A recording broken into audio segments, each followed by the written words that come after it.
मो अनुभूति रे साईनाथ। मो ना स्मरिता दास। मु प्रदीप दास। आमे बाबा को बहुत मानु सबु क्षेत्र में बाबा आमको बहुत साहाय्य करछंती जेतेबेले भी तांको जेते असुविधा पड़छि आमे मन मन डाकिछु सबु क्षेत्र से ठिया होइछंती आम आगरे आ मो हस्बैंड मु सबु बेले भी जाऊ बाबा पाखु तेणु प्रति वर्ष आमे बाबा दर्शन करिया को जाऊ आ बाबा महिमा कहि होबनी।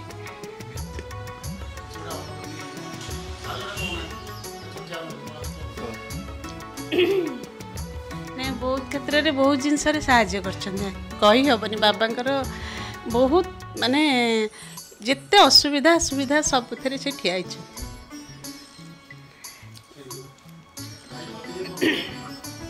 गत 2 मास तले आम बाबा दर्शन पे जाइलु शिरडी से बहुत भिड़ थिला एवं से दर्शन क्यू रे भी आम टिकेट करी भी दर्शन करि पार नथलु। मु बाबा मन मन भाबिली आमे ठिया आइतिलु भजन होतिला से मझी रे किछि जण वीआईपी गले तांको बहुत बढ़िया दर्शन करके आसिले आमे राति रे चिंता कलु जे से माने केमती मझी रे गले किंतु ता पर दिन आमु जो टैक्सी मुंबई आनिबार थिला से टैक्सी वाला कहला आपण मुंबई जिवे हम कहले हां आज गुरुवार आमे जति टिके बाबा का दर्शन होता आमे हेई पाथांता भलो होइथान ना ताले 3 नंबर गेट पाखु आसंतु मु टिके आपण को दर्शन करे देबी। आमे दि जण 3 नंबर गेट पाखु गलु आम पाखे मोबाइल अच्छी चप्पल अच्छी से डायरेक्ट नेले से साइड रे आमे चप्पल रखिलु आम सेही मझी रे ही दर्शन करे कि से छाडी देले कहले टैक्सी ठिया आइछ आपण जानतु से जो मझी रे दर्शन कलु बहुत समय दर्शन कलु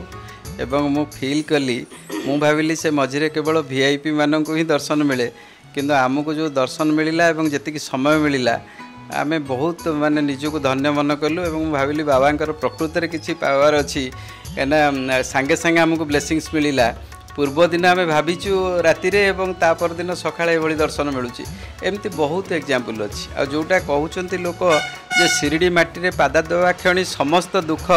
दूर हो जाए आनंद रे लोक हसी उठे प्रकृति रे सेटा ही अनुभव करछु आमे आउ एमती बहुत अनुभव अच्छी छोट मोट